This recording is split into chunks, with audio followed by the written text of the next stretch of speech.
Hi guys, so today is September 9, 9:34 p.m. and in this video we're going to be doing part 2 of the NFT Spotlight, checking up on Taiyo pilots. So this is just one of the collections in the Taiyo ecosystem and titingnan natin dito what has happened ever since we covered this last month.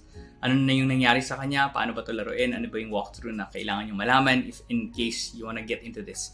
Now, a reminder to everyone who's watching this video, this is just a simple documentation and a walkthrough because, I really want to document my journey here and see ano ba yung nangyari before and after.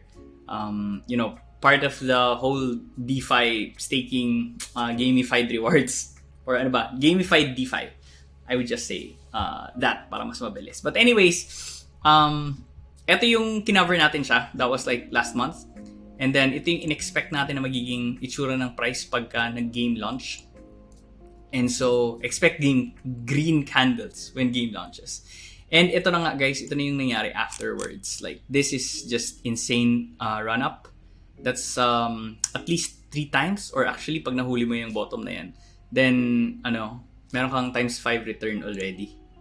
Ano bang price yan? So, yan, from here to current prices, that's 400%, which is pretty big. And then ito, 500 pagka nabenta mo dyan. But hindi ko binenta. Ang ginawa ko na lang is nire-roll ko yung profits ko. But anyways, eto siya. I'm just gonna show you guys yung itsura ng ating missions. But before that pala, ito yung mga kailangan natin malaman or i-recap na lang. So when you play this game, you need to have cores burnt into your pilot. So you can buy this in the marketplace. So makita nyo dyan, pilot cores, and then merong tatlong klaseng cores. We have the normal, the average, and the rare. So ito yung kanyang mga utility, but in the previous video, I said half armor every game for average core, and then in the rare core, that's full armor every game. That's not the case. I misunderstood.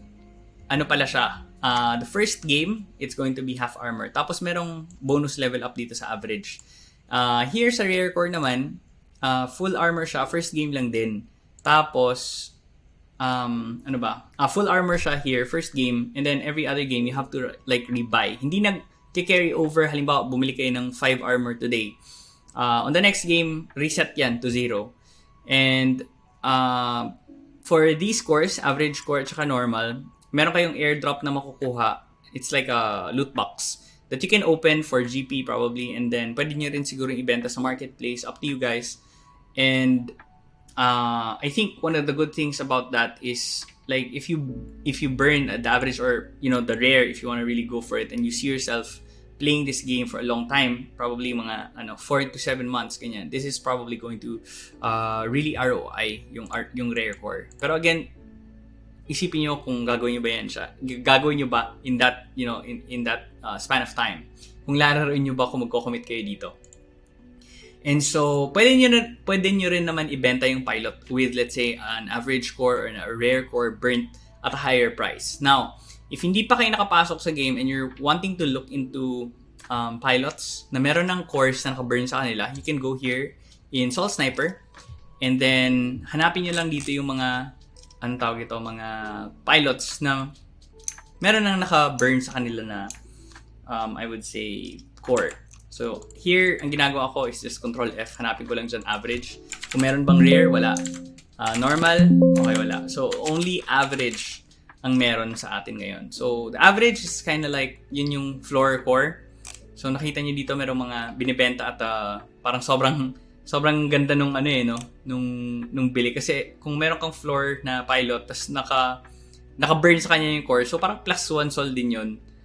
So very cheap if ever.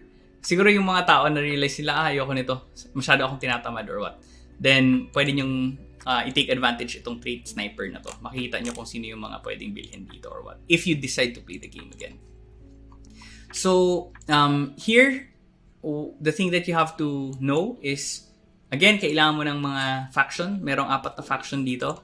Operators, Resistance, Enforcers, at Rebels. If you notice, itong Rebels sobrang mahal. 14 yung premium niya. It's like 5 Solana, 4 Solana.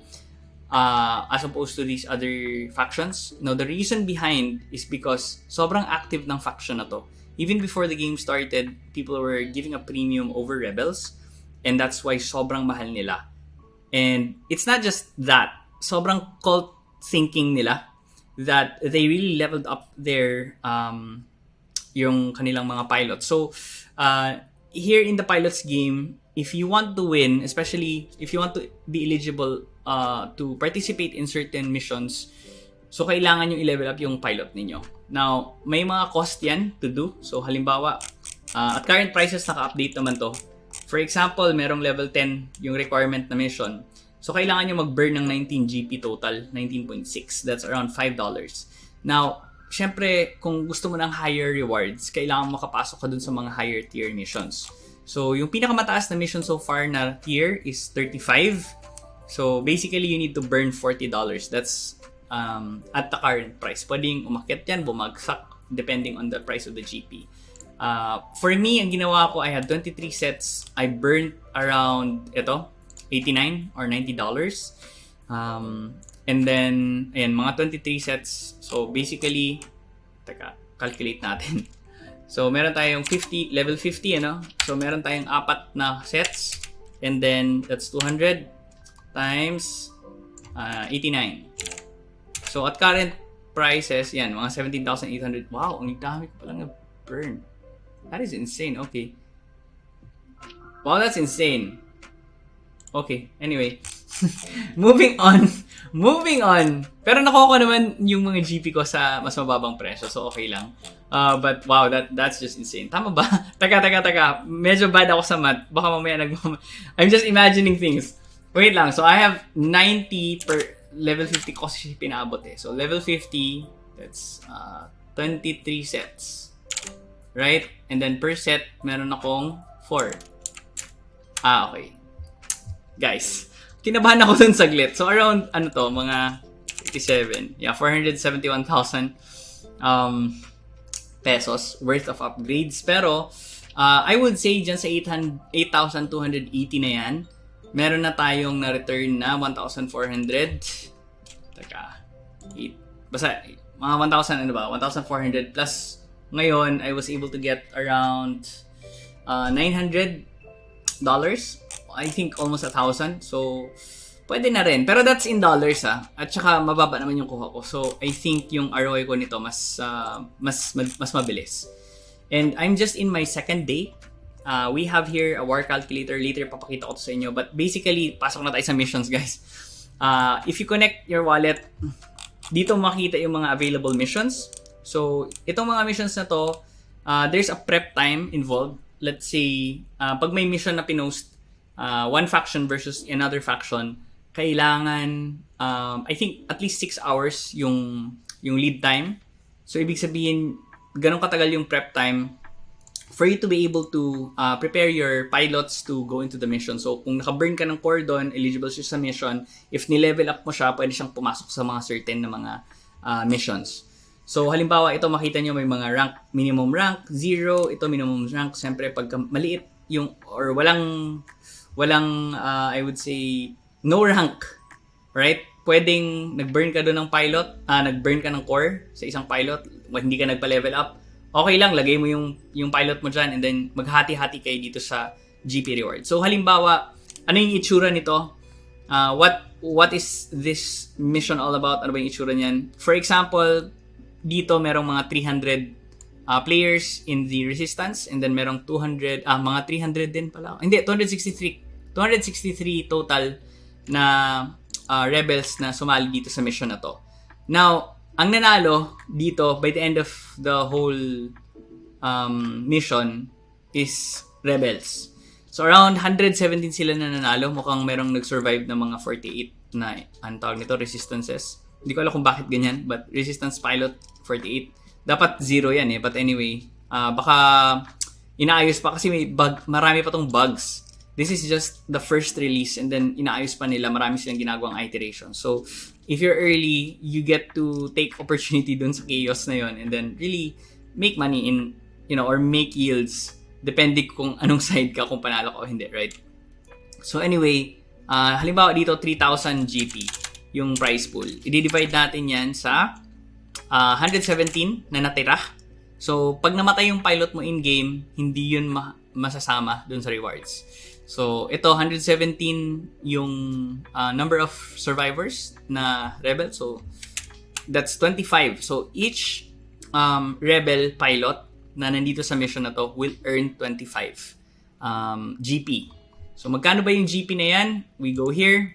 Ito na yung GP. So, 25. Pag pinasok mo yung rebel pilot mo, ayan, mga $6, 6.5. Not bad for 1.5 day, di ba, of staking. So, isipin nyo kung, let's say, meron kayong, let's say, 10 pilots, ganyan, 10 rebels, then magkano yan? 6.5, tapos let's say, meron kayong 10. Hindi, 65.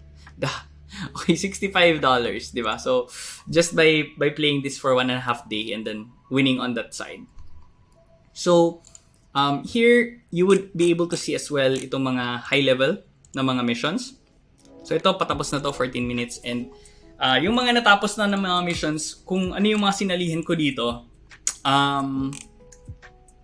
may airdrop na sa akin yung rewards, pati yung rebel ko. So, automatic na siya. Pagka pinasok mo yung rebel mo dito, you will have to select it. Actually, may video nito, may video tutorial on how to do the whole thing. It's in the pilot's server. Nasa announcement channel siya. So, pwede nyo siyang panoorin. Dito kasi wala pang ongoing na game eh. But here, for example, if I'm gonna connect my wallet and then see kung nabuhay ba yung mga pilots ko or what. So, actually I did, kasi medyo laggy pa siya eh. Naghang din yung yung tawag nito, yung browser ko, hindi niya kinakaya. Pwede din pala to guys sa mobile. So, if you plan to do it, using mobile, pwede din naman. But yeah, basically, I have a sheet over here. Sayang hindi ko mapakita sa inyo eh. Naglalag talaga siya. Teka, check natin baka pwede. Ayan. So, mukhang wala. Mukhang mabagal talaga, guys. But, anyways, meron ditong deployed pilots. Diyan mo makikita kung ilang pilots yung dineploy mo, kung ilan doon yung may mga armor, ilan doon yung mga namatay, ilan doon yung mga kailangan mong i-revive, and so on and so forth. Dito sa initialized pilots, ayan, makikita nyo na guys, So, ito currently in-game to ng mga pilots. So, the rest, ayan, ito yung mga patay. Nagpakita na sila, ayan. So, I have to revive all of these pilots for me to be able to regain them back. Otherwise, it's just gonna be stuck here in the, anong tawag nito? Dito sa game, and then, yun nga, after this timer runs out, then babawiin nung game. And then afterwards, i-auction na nila.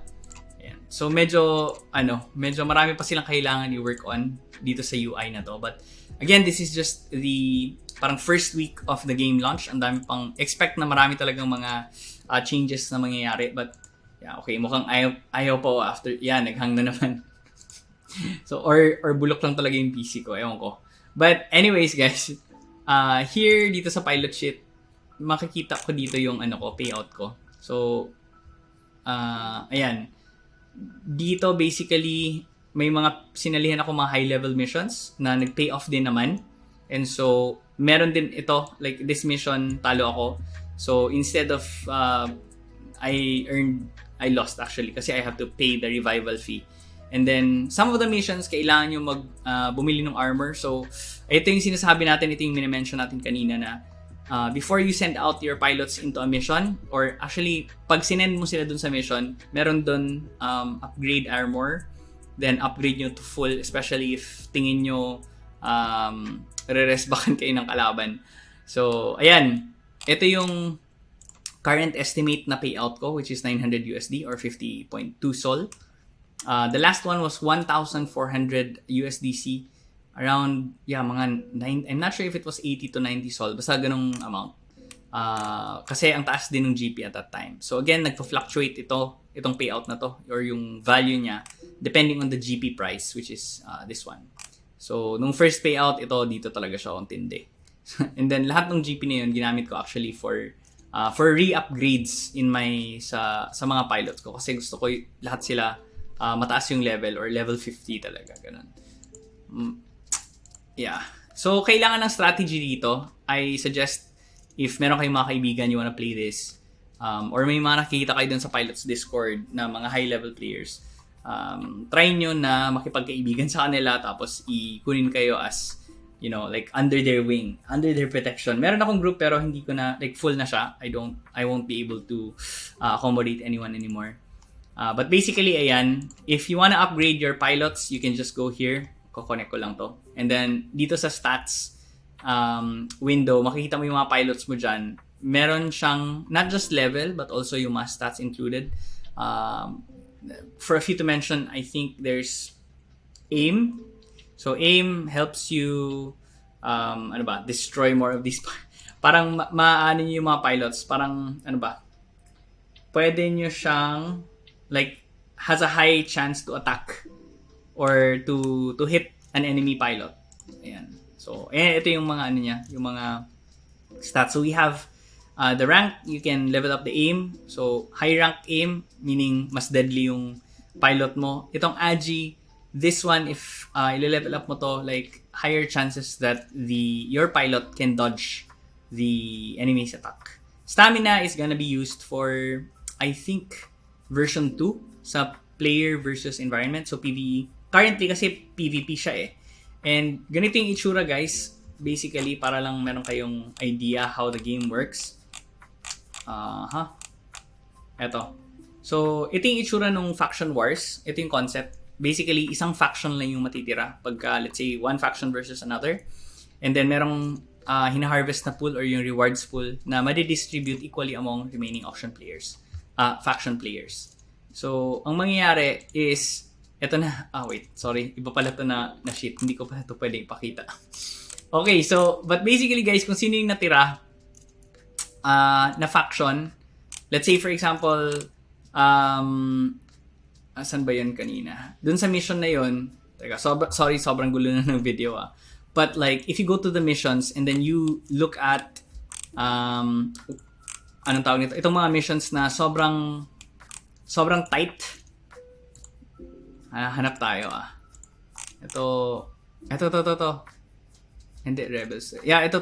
Actually, pwede to eh. So, for example, ito, 300 yung sumali na resistance. Tapos, around 263 na Rebels. And then, ang natira, 117. Instead of 263, naging 117 na lang sila. So, yung 117 na yan, yung price pool na yan, i-divide mo yan dito sa remaining. And so, the more that, the lesser the pilots remaining by the end of the game, mas malaki yung magiging rewards na maghati-hati dun sa natirang pilot. So, it's very important na talagang mag-upgrade kayo ng armor. Otherwise, pag namatay yung pilot ninyo, hindi lang kayo, you won't be able to get the rewards, magbabayad pa kayo. So, basically, ayun talaga yung isa sa mga not good. There's also inspector nga pala. So, for example, here, hindi kayo sigurado dun sa pilot, like, may level ba yan or what? Like, for example, okay, mukhang nag-update to. So, kung hindi kayo sigurado dun sa pilot na yon, meron bang level yan? Halimbawa, may nagbebenta sa inyo, sinasabi nila, bili kayo nito, maganda yung stats ng pilot na to, high level. Di pwede nyong silipin yan. So, punta kayo dito, hanapin nyo yung kanyang, ayan. So, check nyo, hanapin nyo yung mint address, copy nyo yan, and then go to the pilot missions dito sa inspector, and then paste nyo lang dyan. And then from there, makikita ninyo kung, okay, leveled up ba tong pilot na to o hindi. Binibigyan ba kayo ng magandang deal o hindi. Ayan, so ito level 0. Meron lang siyang burned core. So, not so much. Kumbaga, kung i-value mo siya, hanapin nyo yung value ng floor pilot plus 1 sol. That's its fair value. Ayan. So, I think, ayun lang. Right now, hindi pa kasi natatapos yung itong mission na to. I think in 7 minutes, it's gonna end. But basically, wala nang natira sa kalaban. May namatay sa aking isa eh. So, most likely, so when I computed it, ito yung magiging payout ko. So, yung ibang GP, most likely din, na sinisend out na siya currently at the moment. Ayan. So, itong graphite na to, from the previous missions, nakukuha ko na. Ayan na siya. So, these are all winnings. Wow, 666.66. What a number! But yeah, that is my payout at the moment, plus yung incoming. So ayan, which is around $300 po. Yon. So, yan guys. Hopefully, may natutunan kayo dito. For me, this is an NFT game that I would recommend to people who are active or maraming oras. Well, hindi naman siya katulad ng ibang NFT games na talagang time consuming. This game is kind of like idle game. So, you stake that NFT into a mission. Make sure na maganda yung yung odds mo. Or halimbawa, if you're a rebel, ito, like for example, these people nag-shopping ng mga rebels kasi ito yung mga sure win eh. Kung gusto mo low risk, ito yung bilhin nyo. Tapos i-level up nyo lang siya to a certain degree and then lagyan nyo ng stats and then full armor kayo every mission. And then, ayun. So, most likely, pagka nag-release yung mga iba't ibang version, mas maraming choices yung mga tao, mas makapagpili kayo ng kung anong risk yung bagay sa inyo. But yeah, this is a game na not so much time consuming but sometimes it's stressful. I would think of it similar to sports betting. Tapos ikaw yung sport and you're betting on yourself. So kung hindi kayo magaling gumawa ng mga, with data analytics and stuff like that and really weighing on your risks, then I just suggest don't go into this one. Like there are other Taiyo ecosystems na Taiyo products that I can recommend. Ako, personally, marami akong Taiyo robotics. I have like mga 56 ata na hawak nito. And this one gives me GP per day, which is 5 GP per day. Malaki compared to a pilot. But ito, risk-free. I mean, when I say risk-free, ibig sabihin, hindi ko kailangan, let's say, magpunta sa battle, ganyan. Tapos, let's say, pag natalo ako, I will pay. Ito, wala eh. Parang, just stake and forget. That's it. And then earn mga benefits from this NFT project. So, ayun guys, hopefully may natutunan kayo dito. As always, observe proper risk management. Huwag kayo mag-all-in just because, feature ko siya dito or dinocument ko siya. Always consider the risk, ano ba yung mga pwedeng mangyari, like what if bumagsak or what. But for me, this is a good project because the Taiyo brand has been continuously building. I'm not sure kung na-cover ko na yung project. Probably I'll cover it again for the public. I covered it for my investors. But yeah, the Taiyo brand, the Taiyo ecosystem is one of the projects that I would vouch for just because sobrang ang galing ng mga devs nila. They're in-house. It's not like they hire, a third-party dev tapos after that, ang dami kasing risks ng ganun eh. Paano kung may gusto kong i-update, right? And so, we're seeing the game in its infancy. Hindi pa siya full-blown talaga. Like, ang dami pang changes na mangyayari. So, expect those changes to happen. And expect more from the team. Ako mismo, ang dami kong parang good na nakikita. Kasi sobrang, I would say, as opposed to other NFT projects na, after a year, nawala na. Or nag-give up na sa kanilang, sa project nila. But here, no, they're very generous as well. And even the founder, si Tom, pwede mong makausap dun sa Discord nila. So, ayun lang guys. Hopefully, you risk well if ever you get into it. And when I did the computations, I think mga 2 to 3 months yung magiging ROI dito. But yeah, risk well. Hindi natin alam, even in the crypto space, anything can happen. So, stay safe and see you on the next video.